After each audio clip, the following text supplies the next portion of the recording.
Hello, my name is Selena. And my name's Theoni, and you are listening to Piping Hot. Welcome to another episode of Piping Hot. Selena asked me to introduce the episode today, and that was the most stressful thing I've ever done in my life. You sound so unsure of yourself. Your voice is a little shaky. You're like, welcome.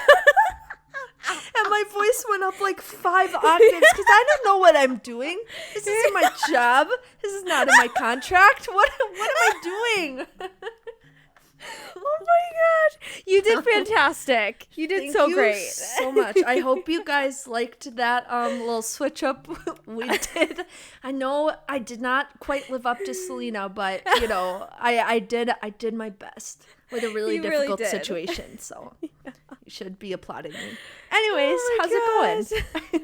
It's going good. It's going good. I mean, it's not been long since we last talked, so but it's been going good. How are you? I'm good. I'm just in the thick of moving right now. So I spent the morning running to Home Depot to get stuff to fill in the holes in the walls that I wasn't really supposed to make holes in the first place. And and I'm trying to just move everything over slowly, but it's also been so hot in Boston these past few days that moving anything and doing any kind of stairs without constant air has been brutal. So I'm trying to do a few things a day so I don't kill myself in the process. Yeah. Well, it doesn't help that you're on the 5th floor too. That's where your apartment is at. Oh my gosh. Yeah. Ugh. I know. Honestly, I'm so excited for my new place because you literally just walk right into the living room with no steps at all. It's just right there. Biggest blessing literally ever. That's going to be so freaking nice. I know. Literally life-changing, to be honest. Yeah. So. Oh, I was going to say, too, recently I don't know if you get this urge, but I get the urge to, just randomly redesign everything. To, reorganize the room. I'm thinking of, moving the bedroom around and, doing all this. It's so weird, and I just need to, chillax, but I'm also I need to change. I don't know. See, it's never... I don't get in the moods where I want to rearrange. I get in the moods where I spend an exorbitant amount of money on new furniture or pillows or blankets that I don't need. So I don't rearrange. I just get new stuff, which is not good for the old bank account, but that's what I do. But I do have a friend who does the same thing as you, where every time she goes through something, she's time to rearrange my room. She's if I FaceTime you and show you my room in a new organized way, then you know that something's going on. Yes. Yeah, I don't know why. I have this urge that I want to literally just flip-flop my bedroom and just put the dresser where the bed is now and put the bed where the dresser is now. It's literally just a flip-flop, but I'm I have to do it. But it's it's starting fresh. It just feels like a starting over, Yeah. I get it, man. I get it. Did you do it recently? Or just you felt the urge? I felt the urge, and I talked to Jack just today when he got home, and I was like, hey, I know you're going to hate me, but how does it sound if we flip this? And he's like, I don't really see why we need to do that. And I'm like, well, I need to do it though. You're it doesn't matter if there's a reason. I just need to. Exactly. So that's that. Thank you. Yeah, that's hilarious. He's gonna come home one day and you're just gonna be knee deep in moving stuff around, and he's gonna be okay, all right. Exactly. He doesn't even need to agree. I just need to tell him, and I'll do it myself. So another thing that we just have to talk about before we get into anything else is what happened with the love of my life, unfortunately, Joshua Bassett. Tell him, Selena. Tell him.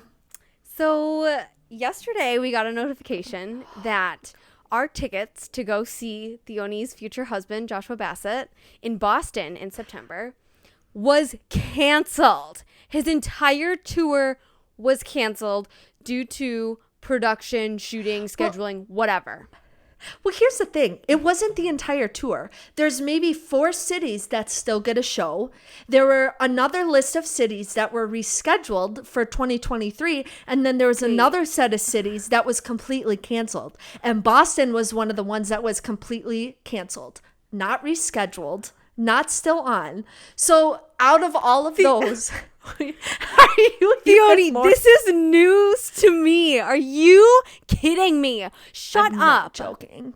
Shut up. What? Why? How? Yeah. How is it that the one city that we buy tickets to is canceled? It's not even rescheduled, just freaking canceled. Because the universe hates us, and maybe this is a sign that like I'm not ready to meet my husband yet, so like they just want me to wait until I know that's so wrong, because guess what, that's just freaking rude. We deserve to see him in concert after all this planning we did. Selena bought a ticket to Boston, like we were so ready to go, and this also happened to us last year with Ben Platt when we were supposed to see him. It also got canceled. Ben Platt's got canceled for COVID.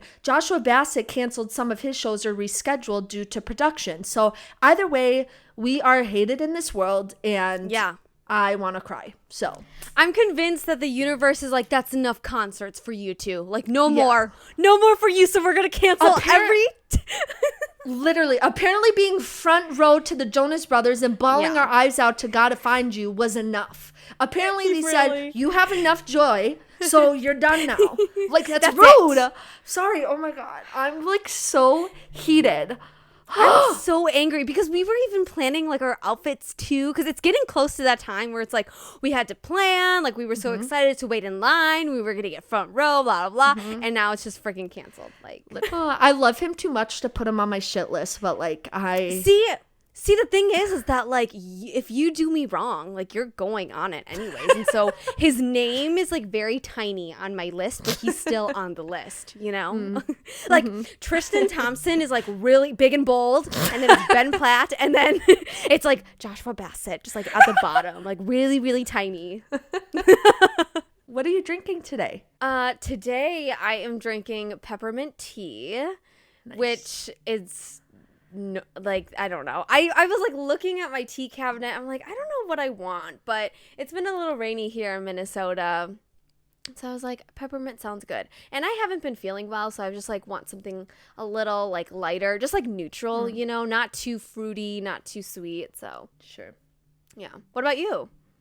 I'm drinking water. I really, which is basically like tea, just without any flavor.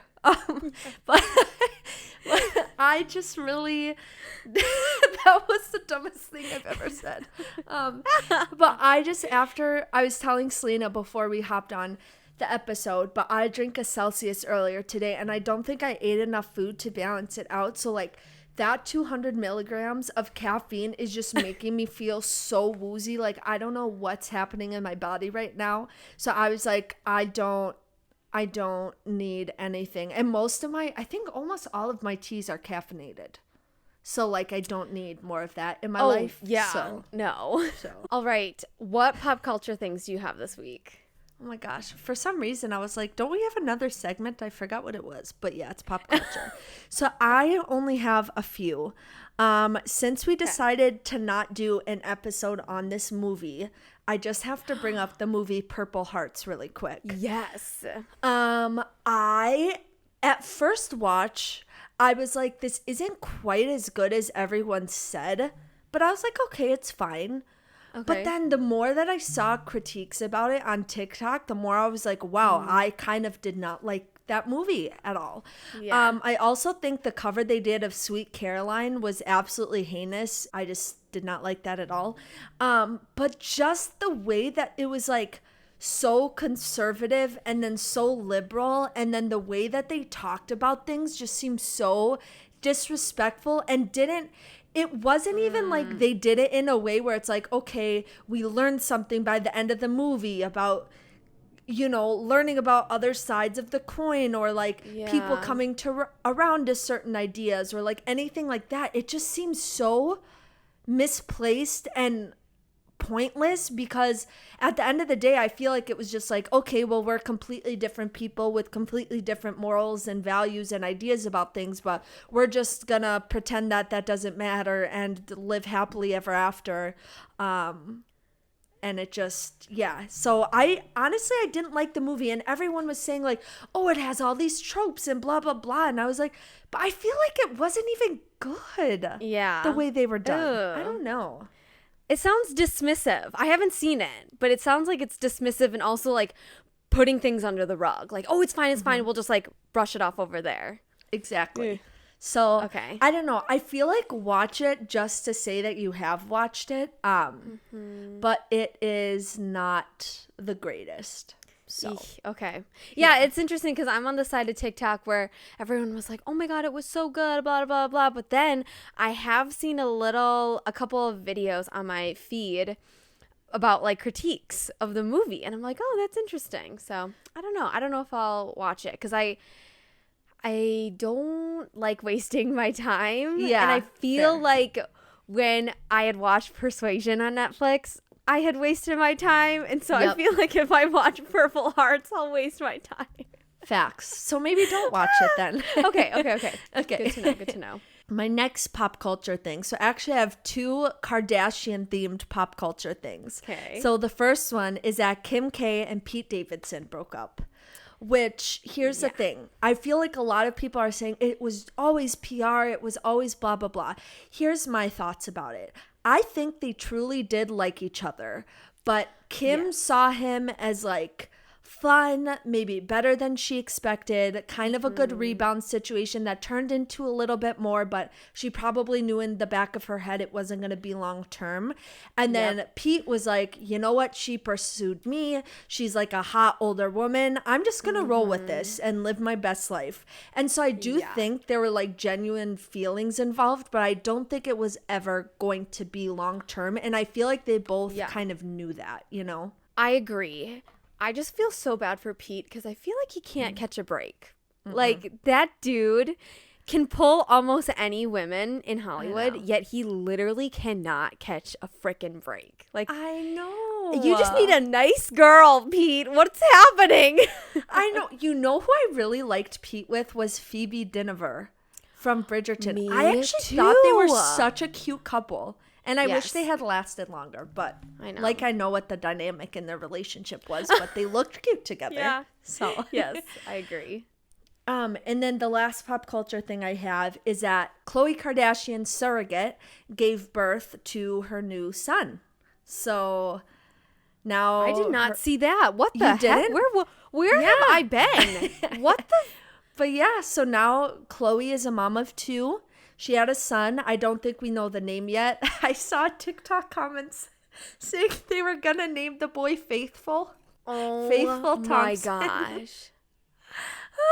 Stop. People are savages in They the are. TikTok comments. But anyways, you know, I hope she's happy and they're able to at least come to some sort of amicable co-parenting situation for the sake of the children and Chloe's well-being, because she's been through enough. Like, Oh my gosh. Yeah. Wow. I mean, congratulations to her. Again, like I said in our episode about her, she just wants to be a mom. And so I'm really Literally. happy that she's able to. but what pop culture stuff do you have?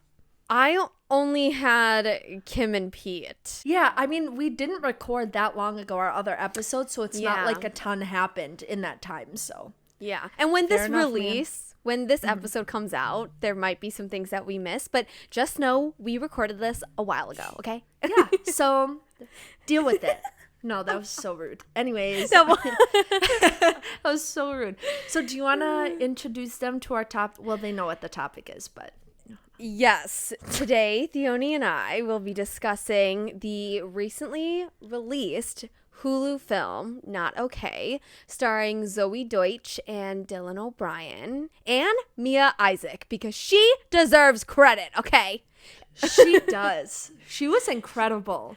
She was amazing. And like, I understand why Zoe and Dylan are doing a lot of press for this movie. It's because they are their names are very recognizable, but Mia Isaac is the star of this movie, in my opinion. She was incredible. Yeah. Okay, so to start off, I'm just gonna, or we can both share some overall thoughts about the film. So I kind of have mixed feelings. I feel like overall I really like it, right? Yeah. I really like it a lot. But as a mental health counselor myself, I did have a hard time coming to terms with the way that support groups were portrayed. And I know that's like a very small thing that just wasn't accurate to what they were like. And it's not even what it's supposed to be like. Like, I know there was one quote in the movie where she says the support group is like a family. That's not, and support groups don't hang out with each other outside of the therapeutic space, because that defeats the purpose of like therapy. And also it is very, very rare, unless it's a certain type of group, that like a mother and daughter would be in the same support group. Like, yes. And also the makeup of the group with like the different ages and stuff like that, that's rare as well. So it was just a bit hard the way it was portrayed and the way that the therapists were going about things, which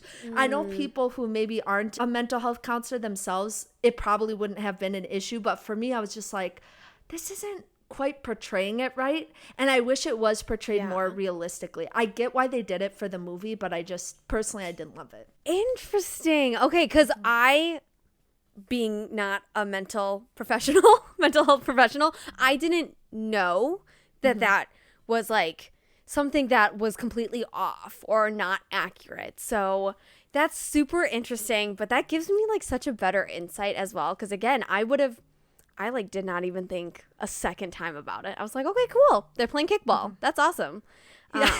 Interesting. Yeah, like I'm sure there's some groups out there, depending on like what it is and the age group and stuff, maybe part of the group. Like there are different types of groups where you go out and do like team building activities and things like that. But like, again, there were like 5 different kinds of groups with the same people, which just doesn't happen. Anyways, I'm not going to go into like a full rant about it, but like it just didn't make sense. And I was like, but anyways, but what did you think overall? Okay. I really liked it. I don't know why. I think maybe because it's like I'm so used to Hollywood making happy movies that I thought this would have, not a lighter tone, but definitely a happy ending. And it clearly did not. But I loved it because it didn't have a happy ending. Yes. I don't know. I just felt like it hit a lot harder the way that Danny's story was told, in addition to how it ended, which we'll talk about. But it surprised me. I really liked it. No, it definitely surprised me too. And I did appreciate the ending a lot because I think it just, I thought that was really important. So what fun facts do you have? You said you had a few. Yes. Not that many fun facts, maybe just facts. So the director and writer of the film, Quinn Shepard, was born in New Jersey on February 28th, 1995, which makes her 27 years old. I didn't realize she was that young. I didn't know either. Holy cow. That's good for her. I know. That's so insane because I Googled it. Zoey Deutch is 27 as well, and Dylan is 30, and Mia Isaac is 18. So like a younger cast, but I was like, damn, 27 to direct and write a film that is like specially exclusively released on Hulu. Like, damn, girl. I know, that's amazing. Good for her. And what a big opportunity too. And I feel like she did it justice for what she was going for. Yes, I agree. And then another thing too about Quinn Shepard is that she is engaged to Nadia Alexander, who played Harper in the film, and they actually got engaged on set. Wait, who's Harper? Harper was the one who ratted her out. Yeah. Aww. Yeah. They're engaged. Cute. It's so adorable, and she has pictures on her Instagram. Quinn Shepard does. She has pictures on her Instagram of her getting engaged on set, and it's like everyone is there, and it's just like so adorable. It's so cute. That's so cool. I know. But yeah, no, she is a rock star. It also says that she was in the film Quinn Shepherd, but I didn't see her, and I was trying to like Google what role she played, but maybe that just like went over my head, so I don't know. But that is all the facts that I have. Look, those are super fun, weren't they? Those are so fun. I just had the time of my life. Wow.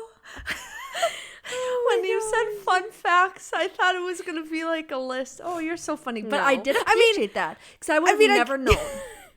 They were fun. I thought they were a lot of fun. I mean, I guess another fun fact is that like they were really present on TikTok, and that's how we knew about this film. And they had like a huge presence leading up. Also during filming too, because I remember seeing all of the stuff of Zoey getting ready and Dylan getting ready. All right, should we start going through the film just as we go? Alrighty. Okay, so one of the first quotes in the film was, "You just wake up every day thinking I want to be seen."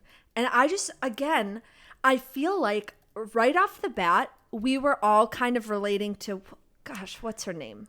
Daisy? Danny. Yes. Daisy, what the heck?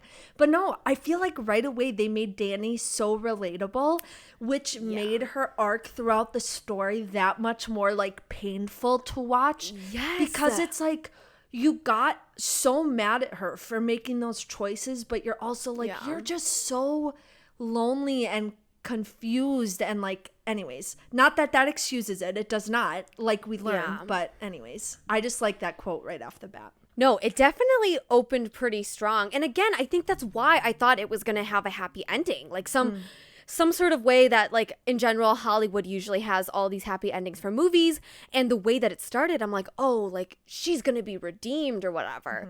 But obviously that was not the case, and again I think that was just more so for us to relate to her. I will say I had to like immediately adjust to the vibes of this movie, and I think that was when she was like talking to her boss. Yeah, her boss was going through her article of like really, really bad takes. And I was like, oh my gosh, like I knew some parts were going to be cringe and I would just have to roll with it, which it was. But I'm happy that the movie leaned into it when there was a bit of cringe. I mean, I guess more power to them for leaning into that as early as they could, especially when it deals with like social media and all of that stuff can be cringe pretty fast.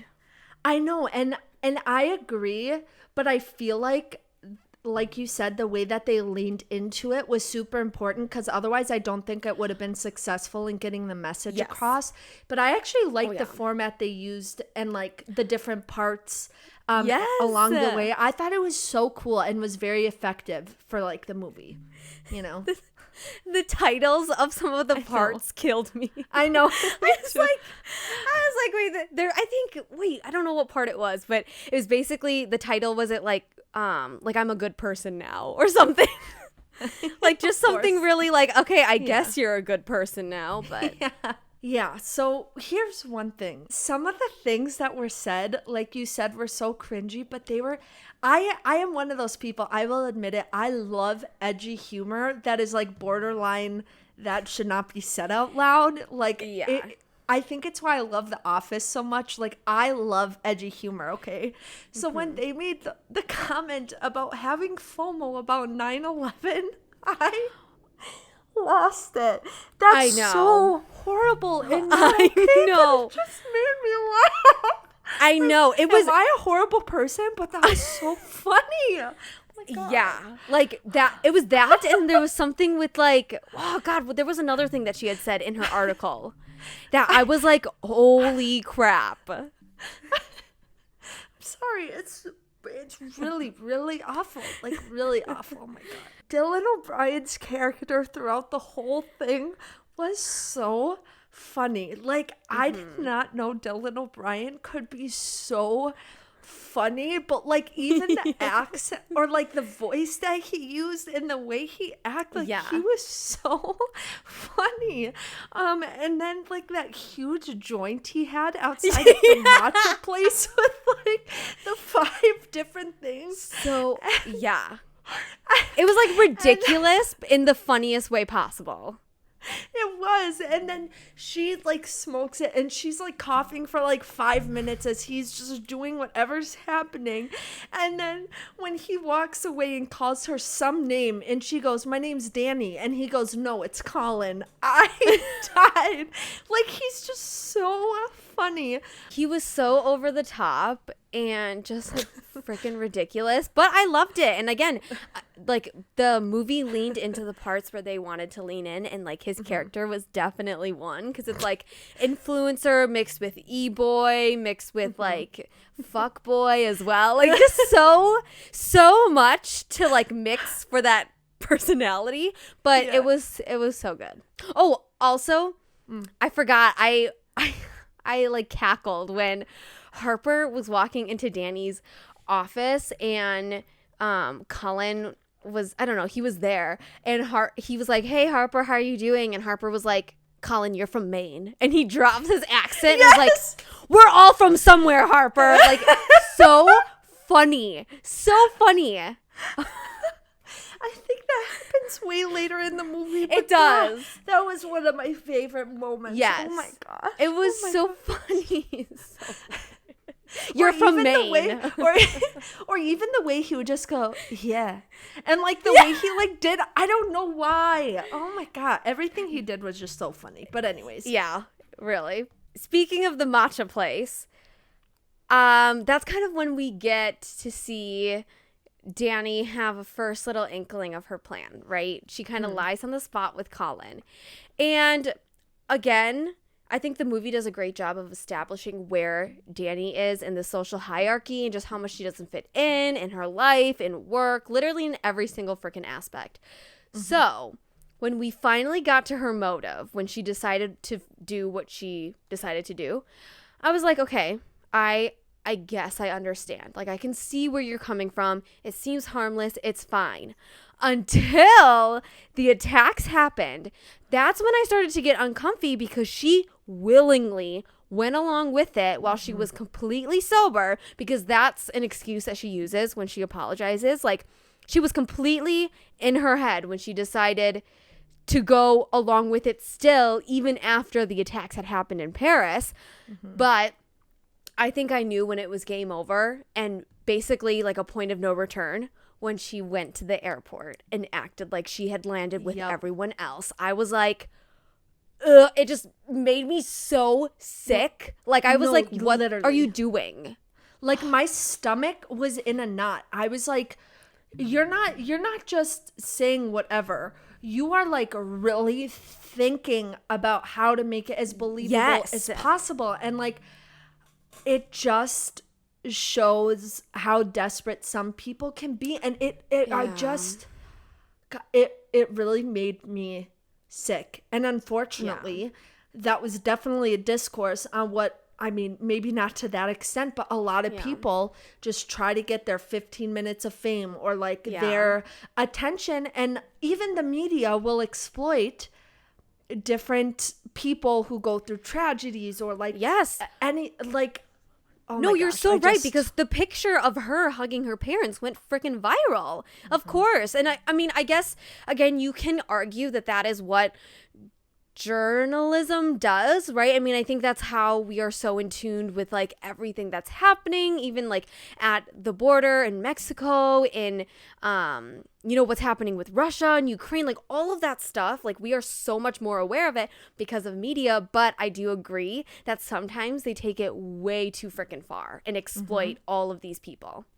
100%. There's not a line a lot of the time. So anyways. Yep, I agree. Also, so random. Well, not really random. Do you know that a person did the same thing that Danny did for 9/11? No. Yeah. I don't, because like, it's funny because it's like when you watch this movie, you're like, oh my God, who would ever do that? There was a woman in New York who did the same. Well, I don't even know if she lived in New York. She did the same thing with 9/11, and she like started a foundation, did all these support groups, raised money, like acting like she was there day of 9/11 in New York when she wasn't. Do you think this is what it was like kind of based off of, and then they like modernized it to like have more of a discourse on other things going on, or like was it just like a coincidence? Yeah, I guess I'm not sure. Like I haven't listened to enough interviews or read enough about Quinn Shepard's like desire and commentary for this movie. I mean, I definitely understand the general commentary, but I don't know if it like was specific to the woman for 9/11, but it's freaking wild. That makes me sick to my stomach. Like, right? gosh. Right? Like it's insane. And this happened for years, like years and years. Like Danny, I think her stunt lasted like a month or two, but this woman who did the 9/11 thing, years and years. And she was just not recently, but like in the past couple of years, she was finally charged cuz like her little like thing got like exploited. Like people found out. I don't know, but then another thing about this movie, it's like, and I think partly because of like my career, I really try to find empathy for those people and be like, what actually drove them to do that? And I think that's part of what this movie was saying too. Like, no, she didn't get a redemption arc, but what was the motivation behind doing something that crazy? So that extreme. It's interesting. Really. So I'm curious what that woman who did that and was just charged for it, like what made her decide to do that, or like what was her motivation behind it, you know? Yeah, and like I think for Danny as well too, like we already grasped the fact that she was very lonely. So again, when she did the whole Paris thing, I was like, okay, cool. That's harmless in a sense, right? But the second that you start lying about the attacks that literally happened that day, that's way too far. Yeah. God, I agree. Oh my gosh. Okay, I will say when everyone started following her on Instagram though, and the fact that Dylan O'Brien's character's like Colin's Instagram handle was Weed Boy Colin, I died. Like that was so funny to me. Again, they just took his character and ran with it in the most absurd direction, you know? No, I agree. Oh I agree. Gosh. So when everything kind of went down after the airport, the way that Danny would flip between being happy that she was getting attention to acting sad about the attacks made me so sick and angry. I was like, first of all, how can people not realize that she's faking it? Literally. Like, I understand in real life it's probably harder to spot, but it just irked me so much. I was like, you guys, please do not see this. Do not see what is happening and how basically she can just flip a switch and then she's sad. Or then she flips another switch and she's super happy with all of the attention and special treatment she's getting. I was like, ugh. And then that also kind of reminded me of, crap, what is that called? When, something syndrome. When your captor takes you, but then Stockholm the victim syndrome. Yes. That kind of, well, a little bit of that because the captor feeds off of the attention, kind of with like Gypsy Rose. I don't know if you've heard of her case, but Of course I have. I watched The Act on Hulu.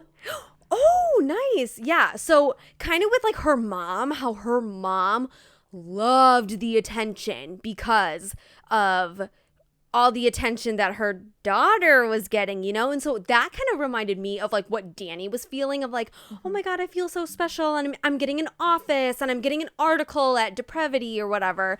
But then she would just flip and be like really sad. I was like, that's psycho behavior right there. Okay, so I did make a note later on in the movie, but I'll just bring it up now. Okay. I totally agree that it came off as like, how is that not so obvious? That is not okay. Like, how are you flipping so fast? The one thing I will say is that everyone reacts to trauma differently, right? So someone could go through the same event and they will have completely different reactions. And so I wonder if like the people in the movie kind of didn't pick up on that because they're like, you just went through something traumatic and you're reacting the way that you're going to react. So I'm not going to read into it because you would never lie about something like that. So you're just reacting to the trauma, you know? So I think literally exactly. Exactly. That's such a good point because, which we'll get to later, something similar along that lines happens between her and Rowan as well during a support group scene. But we'll get there later. But you're so freaking right. When Danny meets Rowan Aldrin and realizes who she is, I was like, of fucking course. Like, I was like, oh my, like everything was so perfect again because it's a freaking movie, but I was like, of course, this is exactly what Dani needs, right? She needs Rowan's platform and she's going to exploit this freaking kid. Just in general, I think for this movie is that every single time something would happen or something was introduced, it was only making the situation worse, which is why Literally. I felt like when Rowan was introduced, I was like, are you kidding me? And it was causing me not too much anxiety, but like it's almost like I could feel a sense of doom. Like I was like, oh my gosh, something's going to happen. The other shoe is going to drop, which I really liked that the film did this, is that Dani, interestingly enough, was getting almost like PTSD of the guy who actually did the bombings in his like coat or whatever with his like face blacked out, but it kept counting down in French, almost like it was counting down when the truth would come out for her. And I really liked that they did that because it signified to me that Dani 100% knew what she was doing the entire time and still did it anyways. Yep, I totally agree. And I think this is kind of a little random, but I think like you were talking about when she got introduced to Rowan, it made me so anxious. I think especially because of course Rowan was like a school shooting victim. Yes. And that story unfolded more as the film went on and got more heartbreaking, I think. But like, I think that that's such a prevalent issue like now, and like thinking about when this movie was written to when it was released and just thinking about how like really nothing has changed, and like these impassioned kids are like standing up for like their own safety when they are too young. Like they shouldn't have to be doing that, but here she is doing this anyway, even though it's so hard for her to get on that stage every time. Like it just really hit me, and like I can't imagine being connected to someone who was like in a situation like that. So like what do I really know? But like it's just really heartbreaking, I think. Exactly. And it was hard to watch in some ways. I think that's what the director did on purpose, because she knew that no matter what, this situation would always be top of mind, which is so unfortunate. Which also reminds me, I don't know if you've seen it, you probably have, but I think it was after like the Sandy Hook or the park one in Florida. There was a PSA video that released a couple years ago about like back to school, but it was basically like a shooter PSA video, and it resurfaced when the Texas school shooting happened again. And I was like, this is insane that video was made all the way back, I don't know, 2016, 2017, and it is still relevant today in 2020. Like, it just baffled me. But I remember after one, I remember thinking, what else needs to happen? Like, those were little children, and like the fact that nothing has changed. So we don't need to continue down that path, but like, I just... It makes me sick to my stomach, and it's hard not to be able to have hope about that situation, because like really, I feel like when is anything gonna change, you know? Definitely. It's hard. So when Dani recommended to her boss that she write an article about her experience to be published on Depravity, which is where she works, I was like, what fucking experience, Dani? What are you going to write? Please entertain me. And then that led her to exploit Rowan and how Rowan writes, because she has spoken at these rallies and her spoken poetry is absolutely stunning. So Dani's like, oh my gosh, let me just go exploit her, which made me so sick to my stomach, because what Rowan had to say was absolutely 100% true. And the fact that Dani took her words to perpetuate her false truth, her false experience, just like made it even freaking worse. That was almost one of the worst parts to me, because you are getting all these attention from your coworkers. They're now inviting you out places. Your crush is inviting you out. Your family is showing you that they care, like all these different things. But then you go again and make another choice to take even further advantage of the situation. I'm like,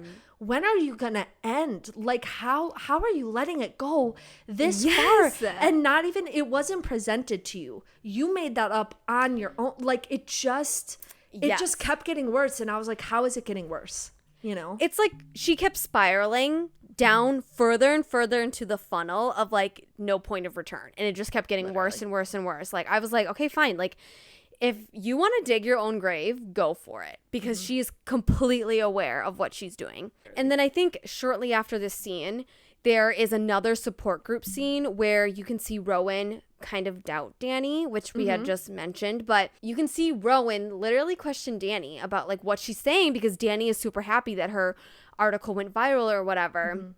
And then afterwards you can kind of see how Rowan's like, oh crap, I shouldn't have done that. Like everyone's experience is their own. We all experience something differently. Which hurts even more because it shows that Rowan is so kind and understanding. Like it just made it even freaking worse. No, it did, because I remember I noted that moment too. I was like, Rowan's kind of catching on to her, but she cannot fathom someone doing something like that. So she's like, how did that even cross my mind? I think she almost felt a little guilty about feeling that way, which made me sick to my stomach, because Rowan's like the sweetest, most caring. I know. Like, her character was so palpable and like beautiful, like beautifully written to me. So I just have to give a shout out to that. So this party that Colin invites Danny to, I was like, okay, I guess. Like, this is everything that she wanted. So I was like, okay, Danny, you know, go get your, like, 5 seconds of fame, whatever. But I did feel like at the end of the party, Danny did get a wake-up call. And I'm very happy that she did go to kickball after what happened in the bathroom. Because I feel like, unfortunately, in some ironic, really twisted way, she belonged more with the support group than she would ever belong in that influencer circle, even though she didn't technically belong in both groups because she was lying, which is like the most fucked up part. But 100%. The party in itself was weird, and I was like, okay. I have a couple things to say. Yes. So first of all, in the frickin' bathroom, if you guys listen to the podcast on the regular, you know. I was going to ask you this. You know that your girl Theoni does not do well with the dirty talk, does not do well with the nicknames, does not. So when Dylan O'Brien, he said, I can't even say it out loud. You have quotes? That's pretty brave of you that you went back and wrote it down. Okay. So who's my damaged little girl? Okay, wait. This is my note. It says, this is all in caps, okay? It says, who's my damaged little girl? Huh? I'm gonna throw up. Selena, this bathroom scene. You're so fucking helpless. I quit. And he choked her. I hate my life. That was the chaos of my note about that. He said, you're so fucking helpless. Like, oh my God. And then it ends with her saying, did you just come in me? And she, like, what the heck? That was the most painful scene. I was like, I cannot even watch this right now. Like, it was so gross. It was horrible. So horrible. And the fact that he was like, I think it was like he said the whole damaged girl thing. And he's like, I'm going to take care of you. I'm going to protect you or whatever. And I was like, throw up. His idea of protecting her is gifting her a joint. Remember that? My God. Exactly. And it goes back to the fact where it's like at the beginning of the movie, he had Instagram DM'd her being like, I really hope you're okay. And then at the bar at that party, he was like, oh, I just like want to make sure that you're okay. All of that seemed genuine until this freaking sex scene where he's like, I'm going to protect you. Like, it's just a kink for him. That's it. He doesn't care about you. No. And that's when it like clicked in my head. And I was like, no, you're trash. Oh, it was so painful. I literally was like, I can't, like, I physically cannot. Yes, I agree. Okay, I will say after this whole scene, I died laughing when Danny gave the homeless woman her info. She's like, here, yes, I'm going to give this to you. And then the homeless person opens up the freaking teeth whitener light. And she's like, what the F is this? Yes. That was so funny. Yeah, and then it was like cut off because then it went to the next part. It was so funny. Like the timing, all good. I was just going to say one more thing about the party thing when they were like, when he was like trying to hike up her freaking dress and she was wearing Spanx under her dress. I was like, I've never related so hard to Danny than this moment, because I was like, I have to wear Spanx or something underneath a dress, because I'm like, I can't do it. I wish I could say the same, but I'm always like, well, I'm a risk it for the biscuit, and we'll see, because it's just so uncomfortable. You know? I can't. No, I think I would if I got Skims, but the shorts that I have right now, like the spandex, like they're so uncomfortable. I can't deal. So. Oh my gosh, I keep seeing the Skims bodysuit on my For You page, and now I'm convinced I have to buy it. No, I literally do. So maybe we can buy it. Or maybe, you know what would make us feel better about it? If we like bought it for each other as a nice little gift. So then it's not like we're spending money for ourselves, you know? Exactly. It's not a waste of money if you're gifting it unto another. Yes. It's just generosity. Anyways. Okay, and then she goes back to the office, right? Yes. What happens at the office? Because I have a note. Okay, so she goes back to the office and she's finally writing her article, right? Yes. And because then that's when she leaves her laptop open and Harper like looks at it. And as she's leaving the office, before Harper gets the information from the laptop, she basically gives a big no to Colin. She's like, nope, don't want to talk to you, whatever. And then she walks away and he goes, bitches, am I right? and then he goes, damn, he goes, damn, she still got that backside though, that thicky, that fatty, and I literally died. And then that's when the main comment is made by Harper. That whole little scene made me laugh so hard.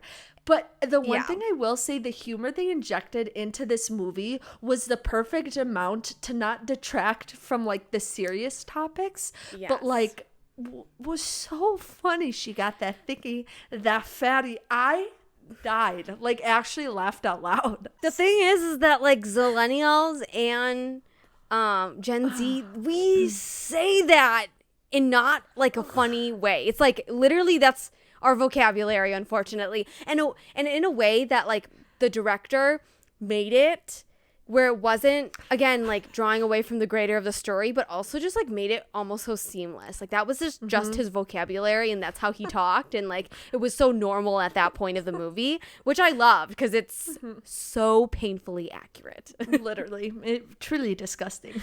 Yeah. I will say I really like the scene in the car with her and Rowan singing "Complicated" by Avril Lavigne. That just made my heart so warm. Oh my gosh. Again, it like made my heart warm, but then it made me feel so sad because I'm like, Danny, this is all fake. You're lying. You're lying. Literally. Yes. I was like, what are you doing? I know you want to make Rowan feel good, but you know everything you have ever told her is based on a lie, and it just, I mean, yeah. And then we get to the rally. Thoughts, comments, concerns?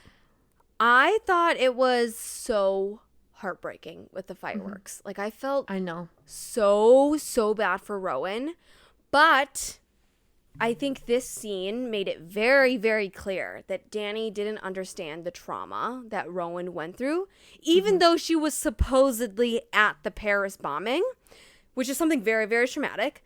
And she kept asking Rowan, like, Rowan, what's happening? OMG, like just very confused, and also just dismissing, being like, oh my God, it's fireworks. It's fireworks. Like, that's it. Like, hun, that is not how it works. No, literally. You know? And again, I think this scene worked so well to show us that Danny doesn't understand what her lie is based on. Is all just her lie. Anything with her experiences, her feelings, like nothing.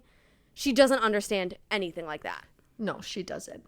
Yeah, that was a really hard scene to watch. And then the way that like the news people swarmed into them in that moment, like again, not just because that's real life, unfortunately, right? Again, with the way like the news many times, not all the time, will take advantage of these stories and be so focused on getting the story that they don't recognize what she's going through. And then again, I think we get more dialogue or like discourse on that topic when they're in the hospital room and they're talking, and Rowan's saying like, I don't know how you stayed so strong. Like, I'm supposed to be setting an example and I'm weak and all of these things. And that was just really heartbreaking to me because I'm like, because it's true. People are like, why is she freaking out? And then the video of those two guys saying they're a snowflake and stuff like that, like literally made me sick to my stomach because like people are like that in real life. And then also people view trauma survivors who react in that way as weak sometimes. And that's just so disgusting to me. Yeah. It was really hard to watch, honestly. No, I agree because at that point the movie was more realistic to life than it ever was before. And I think that's why it made me feel so queasy. It's because it was walking that line and it just tipped over into reality because that's how it is, unfortunately. No, literally. When Harper came over to Danny's apartment, I knew it was game over. I was like, you are in deep shit now. And a part of me felt a bit mad and irritated that Harper had invaded Danny's privacy. But also, all of that went away when I was like, nope, you did this to yourself. Like, Harper could have went into your computer and did all of that stuff. Like, I don't feel bad for you. Like, no, you deserved it at this point. 100%. Again, agree with you that I don't love the invasion of privacy. But at the same time, like, it just goes to show that, like, it's going to come out one way or another, right? Whether Heather had done that whether Harper had done that or not, the lie was going to come to the light eventually anyway. I do have mad respect for Harper, though, that she was like, you can either do this yourself or I'm going to do it. You get until this time, like, whatever. And then the line that really got to me, though, was when Harper said to Danny, you owe Rowan an apology. That struck a chord in me. Like, that made me tear up. I was like, holy, like, oh my gosh. Another thing too that Harper had said was like, people died, Danny. Like, literally people died during this attack and you're here faking it. And I think that was a huge shift for Danny to realize that, like, what she had done was so freaking horrible. And just to give her, like, a perspective on the reality of the situation of, like, you fucked up. You fucked up and you clearly do not care about all these other victims in this bombing. 100%. And I think another point to that line that Harper said about, like, people literally died, I think that, like, kind of at the rally when, like, Danny had mentioned Rowan's sister Cora and, like, think that's her name, right? Cora? Yeah, I think so.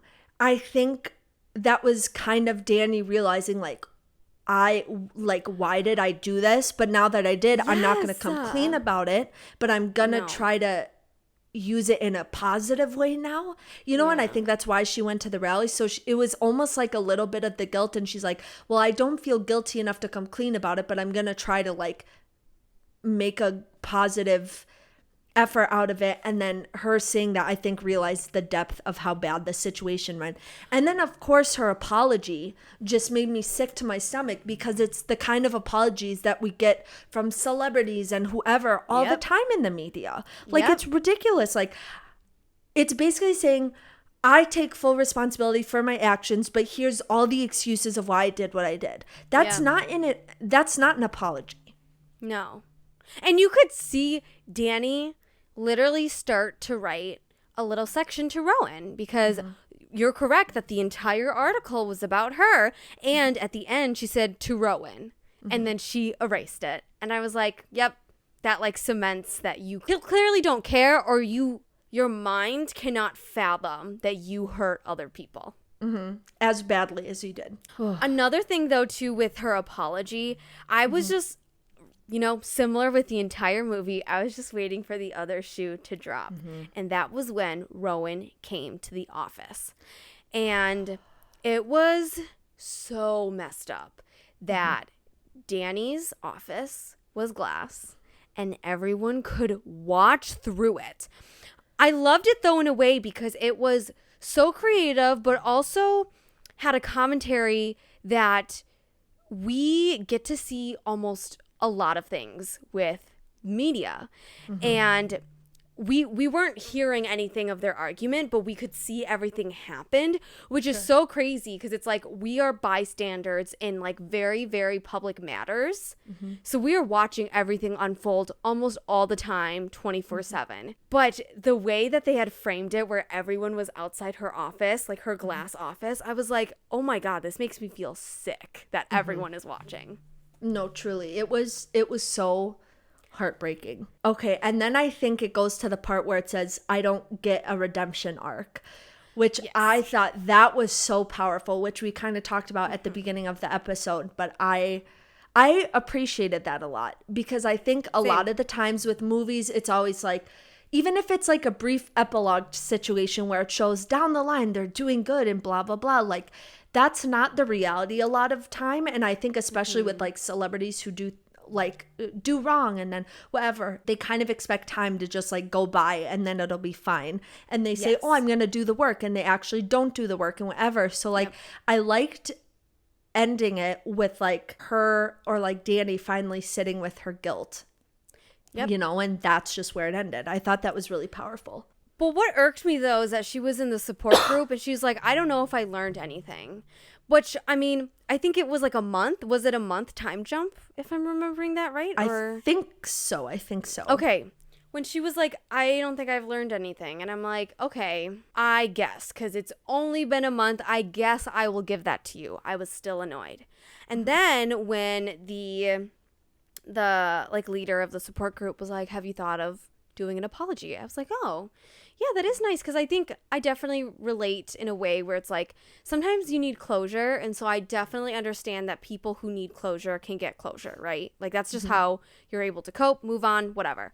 I was very hopeful that that would happen and that she had it written up in her phone and it was very sweet and all of that stuff, until Rowan took the stage and fucking decimated her. I was like, nope, never mind. You don't get anything. No, 100%. And I think that goes to show, again, it made it so realistic, because just because you make amends with someone, just because you try to apologize, does not mean they're going to forgive you. Or even if they do forgive you, doesn't mean that they have to like reintegrate themselves into your lives after they wronged you. Like, you know, and I think seeing that apology written out to Rowan on her phone and then her deciding to not show it to her and kind of clapping for her a little bit at the end was almost a little bit of Dani coming to peace with the fact, like, you know what? Yes. I don't deserve her forgiveness, and I have to live with that and have to be proud of her for speaking her truth, even if it makes me feel like crap. And I think that, again, I don't know. I just think it was really powerful the way it was done, to be honest. It was so incredibly powerful. And I love that that is how the director decided to end the film. Because I was like, you know what? Great. Like it was so powerful in the right way. And again, that's why I argue that it was Rowan's story. Like, this is Rowan's movie, even though Dani might be the like narrator that we are following, unfortunately. But I just remember watching it and I was like gasping and saying, oh shit, the entire time. Because I was like, oh my gosh, it just was so powerful. Everything that she said was so true. And also, I love that we were able to pan over to Dani, because you could see like the realization set in, like, holy shit, this is what I did and nothing will ever freaking fix it. Oh, 100%. And I do have to just give a shout out to like the thoughtfulness that went into the cinematography, because like the last shot of the movie where it's like on the aisle and she has the hood up, like she was the one who did it, and then she just walked into the darkness. Like, oh, I got chills just like watching that. I was like, holy crap. So again, like you said, it wrapped it all up so perfectly, I thought. That's basically the film. Do you have any other like closing thoughts? No, I don't think so, but I will say, like, outside of the way that the support groups were portrayed in some ways, I did really enjoy the movie a lot, and I think it's Yeah. actually a really important movie. And I'm actually, when we're done with this, I want to go read the reviews because I'm really curious what Yeah. other people thought of it, you know? And I'm Yeah. always curious to see other perspectives because sometimes, almost like Purple Hearts, like we were talking about at the beginning, like the Yeah. first time I watched it, I didn't really realize how bad it was in some ways until I Yeah. like heard other people's discourse on it. So I'm curious because this movie had so many like important topics and like traumatic topics covered. I'm curious if anyone has like a different perspective on it that maybe I am not Definitely. realizing it, you know? No, definitely. I think regardless though, it is such an important commentary Totally. that applies so much to today's world that it's Yeah. just freaking insane. Like crazy. 100%. Well, it's important to have movies about topics that like need to be talked about more because regardless of whether or not some people liked it or some people didn't, we're here talking about it, talking about these important things and feeling things about topics that are so heavy on like our society, you know? So either way, it succeeded in that way in my eyes. So Selena, what's our topic for next week? Next week, we will be listening and discussing Demi Lovato's newest album, which releases August 19th, I believe, Yes. which is a Friday. I'm very excited because this is Me very too. different from her other albums. And because it's like rock, right? Like almost Like hard punk rock almost. Yeah. Yeah, which I'm super excited because again, I think her voice fits that genre so well. And so don't get me wrong, I love all of her pop songs, but I'm hopeful that this one will be good. Me too. And I'm also excited to like look at it lyrically too. You know, I love my lyrics, but Yes. based off of her like Dancing with the Devil, the Art of Starting Over album, she talked a lot about like her sobriety and like her experience with going like her near-death experience. And then listening to her song Skin of My Teeth, it's almost similar like vibe. So I'm curious if the lyrics will be different or if it's like very much still writing about the same experience or, you know, just analyzing that too. But Oh yeah. anyways, well, I'm glad we got to watch that movie, and I hope you guys enjoyed listening to us talk about it, and we'll see you next week. Bye.